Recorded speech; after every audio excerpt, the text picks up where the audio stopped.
أعوذ بالله من الشيطان الرجيم. بسم الله الرحمن الرحيم. ولقد نجينا بني إسرائيل من العذاب المهين من فرعون إنه كان عاليا من المسرفين ولقد اخترناهم على علم على العالمين وآتيناهم من الآيات ما فيه بلاء مبين إن هؤلاء ليقولون إن هي إلا موتتنا الأولى وما نحن بمنشرين فأتوا بآبائنا إن كنتم صادقين أهم خير أم قوم تبع والذين من قبلهم أهلكناهم إنهم كانوا مجرمين وما خلقنا السماوات والأرض وما بينهما لاعبين ما خلقناهما إلا بالحق ولكن أكثرهم لا يعلمون إن يوم الفصل ميقاتهم أجمعين يوم لا يغني مولا عن مولا شيئا ولا هم ينصرون إلا من رحم الله إنه هو العزيز الرحيم. صدق الله العظيم. وَلَقَدْ نَجَّيْنَا بَنِي إِسْرَائِيلَ مِنَ الْعَذَابِ الْمُهِينِ اور ہم نے بنی اسرائیل کو سخت ذلت کے عذاب سے نجات دی من فرعون یعنی فرعون سے انہو کان عالیا من المسرفین واقعی وہ بڑا سرکش اور حد سے نکل جانے والوں میں سے تھا۔ آج جو آیات مبارکہ تلاوت کی گئی ہیں یہ سورۃ الدخان کی آیات مبارکہ ہیں۔ ان آیات میں سے ابتدائی آیات میں اللہ تبارک و تعالی نے یہ ارشاد فرمایا کہ ہم نے بنی اسرائیل کو سخت عذاب سے جو فرعون کی طرف سے ان کو دیا جاتا تھا نجات عطا فرمائی۔ اللہ تعالیٰ فرماتے ہیں کہ یہ فرعون بڑا سرکش اور حد سے نکل جانے والے لوگوں میں سے تھا۔ آپ جانتے ہیں اچھی طرح سے کہ فرعون یہ مصر کا ایک بادشاہ تھا اور بنی اسرائیلیوں کو اس نے اپنا غلام بنایا ہوا تھا اور یہ ان پر طرح طرح سے سزائیں ان کو دیا کرتا تھا۔ اللہ تعالیٰ نے ان کی جانب موسیٰ علیہ السلام کو نبی بنا کر بھیجا۔ حضرت موسیٰ علیہ السلام نے ان کو سمجھایا اور یہ کہا کہ بھائی اللہ کے بندوں یعنی بنی اسرائیلیوں کو میرے حوالے کر دو اور میں ان کو جہاں چاہوں گا وہاں لے کر چلا جاؤں گا۔ لیکن فرعون نے موسیٰ علیہ السلام کی بات کو نہیں مانا، ہر طرح سے موسیٰ علیہ السلام سمجھاتے رہے۔ بالآخر اللہ تعالیٰ نے فرعون اور اس کے پورے لشکر کو دریا میں غرق فرما دیا اور اللہ تعالیٰ نے بنی اسرائیلیوں کو فرعون اور اس کی قوم سے نجات عطا فرمائی۔ اسی کا ذکر ہے، اللہ تعالیٰ فرما رہے ہیں ہم نے بنی اسرائیل کو سخت عذاب سے جو فرعون کی طرف سے ان کو دیا جاتا تھا نجات عطا فرمائی۔ اور پھر فرما رہے ہیں کہ فرعون جو ہے انہ کان عالیا من المسرفین کہ بڑا سرکش اور حد سے گزرنے والے لوگوں میں سے بہت بڑا ظالم تھا۔ اس سے بڑا ظلم اور کیا ہوگا کہ وہ اپنے اقتدار کو باقی رکھنے کے لیے کہ میرا اقتدار ختم نہ ہو جائے، میری کرسی مجھ سے نہ چھین جائے، اس کے لیے اس نے بنی اسرائیلیوں کے 12,000 بچوں کو قتل کرایا، اور اللہ تبارک و تعالیٰ نے اپنی قدرت دکھائی کہ دیکھ میں تیرے گھر کے اندر ہی تیرے دشمن کو پال کر دکھا سکتا ہوں کہ تیرے گھر کے اندر ہی تیرا دشمن پلے گا، اور فیصلہ وہ ہوگا جو میں چاہوں گا، تیرے فیصلہ کرنے سے کچھ نہیں ہوتا۔ تو اس نے تو اس لیے بنی اسرائیلیوں کے بچوں کو قتل کیا تھا کہ اس کو کسی نے بتا دیا تھا کہ بنی اسرائیل میں ایک بچہ پیدا ہوگا جو تیری اقتدار کے زوال کا سبب بنے گا۔ اس ڈر سے اس نے بنی اسرائیلیوں کے 12,000 بچوں کو قتل کرایا، لیکن اللہ رب العزت نے موسیٰ علیہ السلام کو اسی کے گھر میں پال پوس کر بڑا کرایا، اور وہ دیکھتا رہ گیا کہ یہ کیا ہوا کہ جس بچے کے وجہ سے میں نے 12,000 بچوں کو قتل کرایا، وہ بچہ تو میرے گھر کے اندر ہی پال پوس کر بڑا ہو گیا۔ اللہ نے دکھا دیا کہ حکم میرا چلتا ہے، کسی اور کا نہیں چلتا۔ وَلَقَدِ اخْتَرْنَاهُمْ عَلَىٰ عِلْمٍ عَلَى الْعَالَمِينَ، اور ہم نے اپنے علم کے مطابق بنی اسرائیلیوں کو دنیا جہان والوں پر فوقیت دی تھی۔ اللہ تعالیٰ نے بنی اسرائیلیوں کو ان کے زمانے میں تمام دوسری قوموں پر فوقیت عطا فرمائی تھی، برتری عطا فرمائی تھی۔ بنی اسرائیلیوں میں ہی 4,000 پیغمبر اللہ تعالیٰ نے مبعوث فرمائے، اور ان 4,000 پیغمبروں میں سے 3 جلیل القدر پیغمبر جن کو اللہ تبارک و تعالیٰ نے آسمانی کتاب عطا فرمائی، وہ بھی انہی میں ہوئے۔ یعنی آسمانی جو 4 کتابیں ہیں مشہور بڑی، ان 4 کتابوں میں سے 3 کتابیں بھی ان بنی اسرائیلیوں کے انبیاء علیہم السلام ہی کو دی گئی ہیں، جیسا کہ حضرت داؤد علیہ السلام ہے، حضرت عیسیٰ علیہ السلام، حضرت موسیٰ علیہ السلام ہے، ان کو آسمانی کتابیں عطا فرمائی گئی اللہ تعالیٰ کی جانب سے، وہ انہی بنی اسرائیلیوں میں سے تھے۔ تو اللہ تعالیٰ یہ فرماتے ہیں کہ ہم نے بنی اسرائیلیوں کو اپنے علم کے مطابق دنیا جہان والوں پر فوقیت دی، یعنی اپنے زمانے میں وہ دنیا جہان والوں میں سب سے زیادہ اللہ نے ان کو فوقیت عطا فرمائی تھی۔ وَآتَيْنَاهُم مِّنَ الْآيَاتِ مَا فِيهِ بَلَاءٌ مُبِينٌ، اور ہم نے ان کو ایسی نشانیاں دیں جس میں صریح انعام تھا۔ اللہ تعالیٰ نے بنی اسرائیلیوں کو ایسی نشانیاں دیں جن میں صاف اور بالکل واضح انعام تھا۔ جب اللہ تعالیٰ نے بنی اسرائیلیوں کو نجات عطا فرمائی، اس کے بعد میں موسیٰ علیہ السلام ان بنی اسرائیلیوں کو لے کر کے ایک میدان میں پہنچے ہیں جس کو وادی تیہ کہا جاتا ہے۔ وہاں اللہ تعالیٰ کی جانب سے حکم تھا کہ تم آگے جاؤ، اور جانے کے بعد میں ان سے جہاد کرو قوم سے، اور جہاد کرنے کے بعد میں ان سے جو مقدس سرزمین ہے اس کو حاصل کر لو۔ تو ان بنی اسرائیلیوں نے یہ کہا فَاذْهَبْ أَنْتَ وَرَبُّكَ فَقَاتِلَا إِنَّا هَاهُنَا قَاعِدُونَ، کہ آپ چلے جائیے اور آپ کا رب چلے جائے لڑنے کے لیے، ہم تو یہیں بیٹھے ہوئے ہیں۔ تو اللہ تبارک و تعالیٰ نے اس وجہ سے بنی اسرائیلیوں کو اس وادی تیہ کے اندر 40 سال کے لیے مقید فرما دیا۔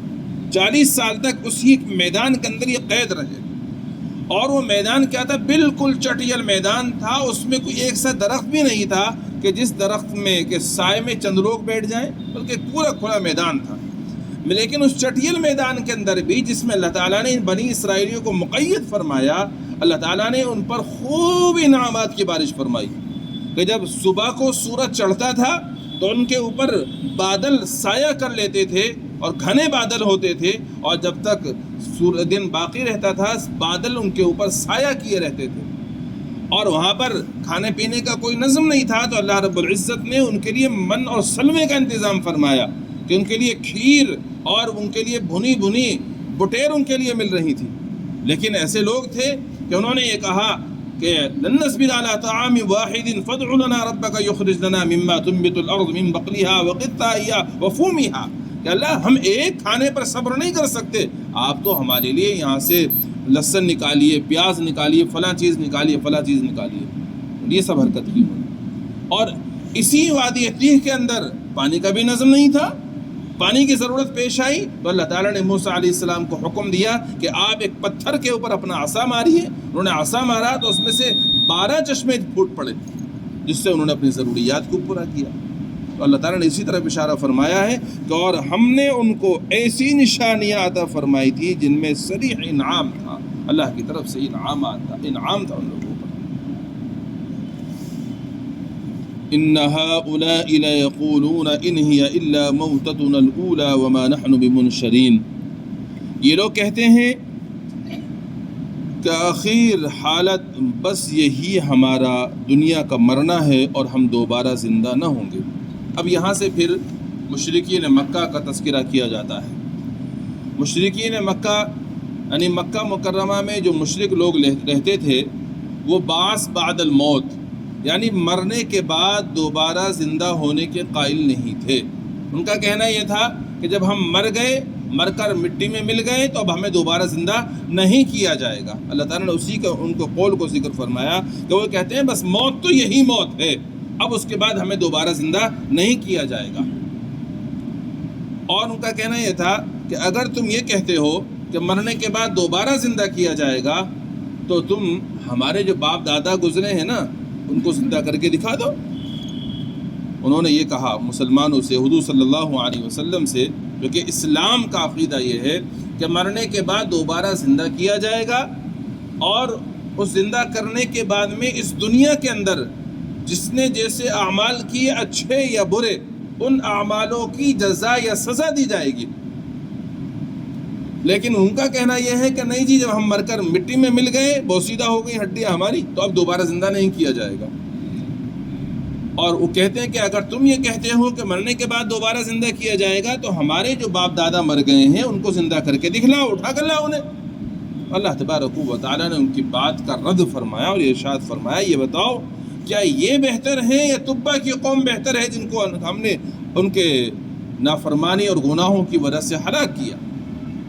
ظاہر بات ہے کہ تبا کی قوم ان سے بہتر تھی ہر اعتبار سے، یہ تو بہتر نہیں ہے ان سے۔ جب اللہ نے تبا کی قوم کو اسی غلط بات کی وجہ سے ہلاک کیا تو تم جو اس طرح کی باتیں کر رہے ہو، کیا اللہ تمہیں ہلاک کرنے پر قادر نہیں ہے؟ بے شک اللہ تمہیں بھی ہلاک کرنے پر قادر ہے۔ تو فرمایا ان هؤلاء ليقولون ان هي الا موتتنا الاولى وما نحن بمنشرین، یہ لوگ کہتے ہیں کہ آخر حالت بس یہی ہمارا دنیا کا مرنا ہے اور ہم دوبارہ زندہ نہ ہوں گے۔ فَأْتُوا بِآبَائِنَا إِن كُنتُمْ صَادِقِينَ، سو اے مسلمانوں اگر تم سچے ہو تو ہمارے باپ داداؤں کو زندہ کر کے اٹھا لاؤ۔ اَهُمْ خَيْرٌ أَمْ قَوْمُ تُبَّعٍ وَالَّذِينَ مِن قَبْلِهِمْ، یہ لوگ قوت اور شوکت میں زیادہ بڑھے ہوئے ہیں یا تبع کی قوم؟ اہلکناہم، جن کو ہم نے ہلاک کیا، انہم کانوا مجرمین، وہ نافرمان تھے۔ تبع کی قوم بہتر ہے یا یہ بہتر ہے؟ تبع کی قوم سے مراد کون سی قوم ہے؟ علماء کرام نے لکھا ہے قوم تبع کا ذکر اللہ تعالیٰ نے قرآن میں دو جگہ فرمایا، ایک اس سورہ دخان میں ہے اور دوسرے سورہ قاف کے اندر ہے، لیکن وہاں یہ نہیں بتایا گیا کہ اس سے مراد کون سی قوم ہے، بس صرف اتنا ذکر ہے قوم تبع کی قوم کہ اللہ نے ان کو ہلاک کیا۔ علماء کرام نے فرمایا کہ تبع جو ہے یہ یمن کے بادشاہوں کا لقب ہے، یمن میں جو بادشاہ ہوئے ہیں ان کا لقب تبع ہوتا تھا، اور بہت سارے بادشاہ گزرے ہیں جن کو تبابع یمن کہا جاتا ہے۔ اور یہاں جو تبع بادشاہ کا ذکر ہے اس سے مراد وہ بادشاہ ہے جس نے سب سے لمبا زمانہ پایا ہے اپنی بادشاہت اور سلطنت کا۔ حضور اکرم صلی اللہ تعالیٰ علیہ وآلہ وسلم کے مبعوث ہونے سے 700 سال پہلے یہ بادشاہ گزرا ہے۔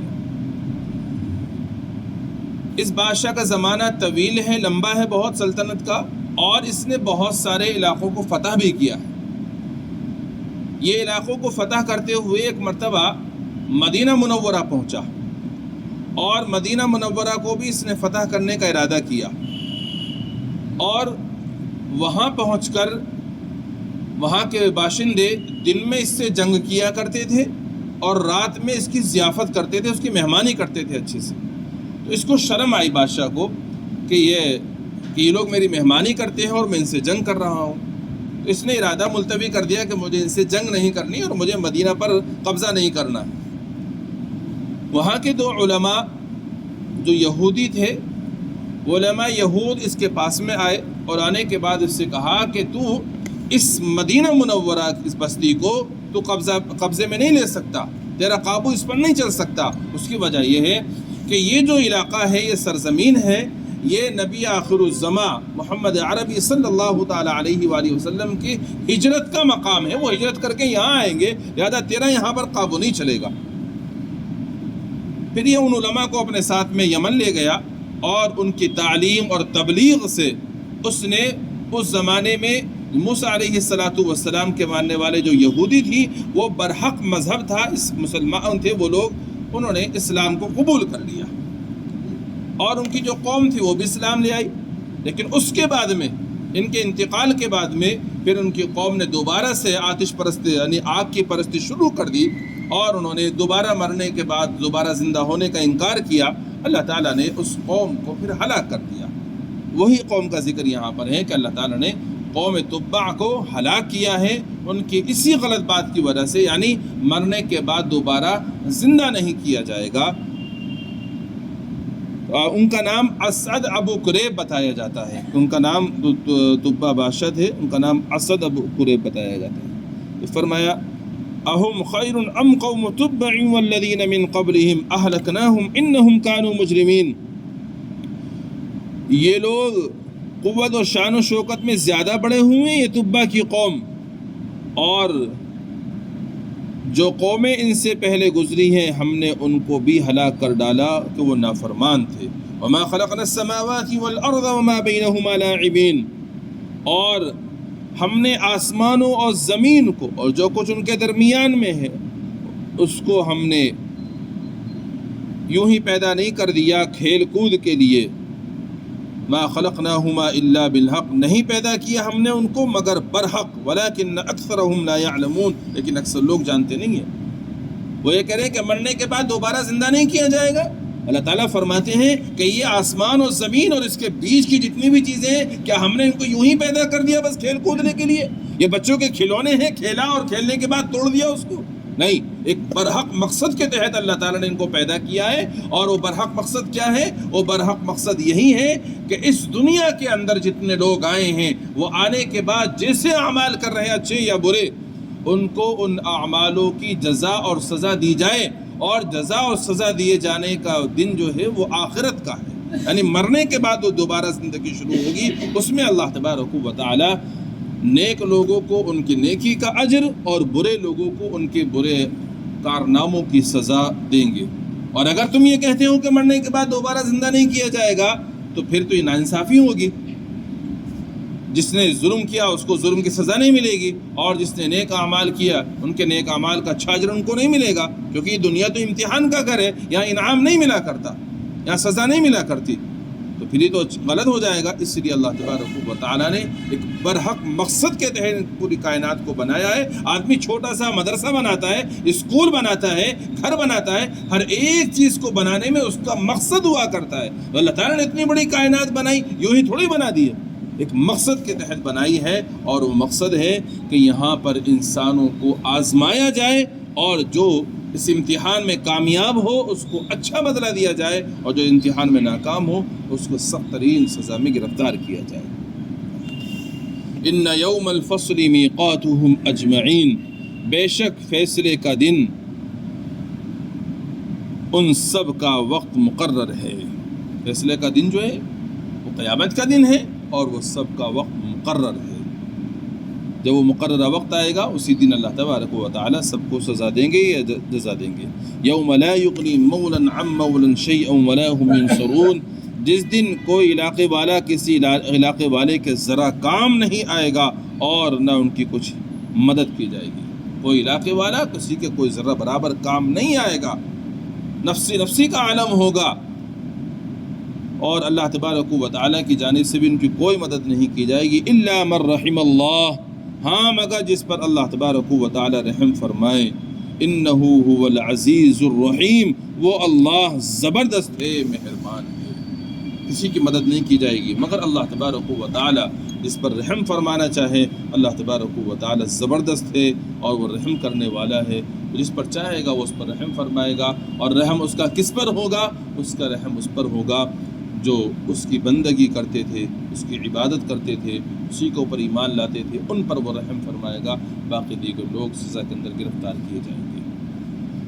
تو ہمیں سب کو آخرت کو یاد رکھنا چاہیے کہ ہم سب کو مرنا ہے، مرنے کے بعد دوبارہ زندہ کیا جائے گا، اور جیسے ہم اس دنیا میں اعمال کریں گے اسی کے مطابق اللہ تبارک و تعالی ہمارے ساتھ بھی معاملہ فرمائیں گے۔ اللہ تعالیٰ سے دعا ہے اپنے فضل سے عمل کی توفیق عطا فرمائے۔ سبحان اللہ بحمدہ، سبحانک اللہم بحمدک، ونشہد ان لا الہ الا انت، نستغفرک ونتوب الیک۔ سبحان ربک رب العزة عما يصفون، وسلام على المرسلين، الحمد لله رب العالمين۔